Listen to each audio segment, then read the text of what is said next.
नाशिकच्या सातपूर परिसरात घडलेल्या थरारक प्रकरणाचा गुन्हे शाखा युनिट 2 धडाकेबाज उलगडा करत मुख्य आरोपीला सिनेस्टाईल पद्धतीनं जेरबंद केलंय.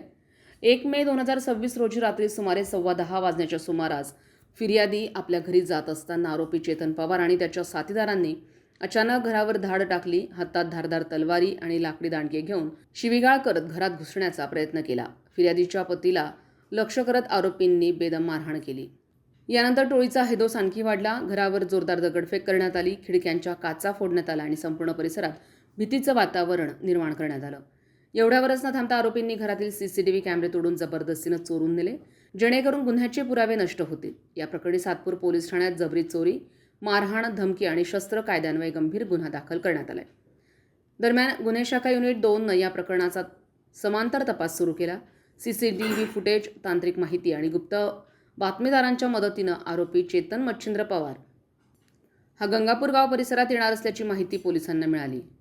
त्यानंतर पोलिसांनी गंगापूर गावातील गोवर्धन शाळेजवळ सापळा रचला आणि थरारक कारवाई करत चेतन पवार याला ताब्यात घेतले. चौकशीत त्यानं साथीदारांसह गुन्हा केल्याची कबुली दिली आहे.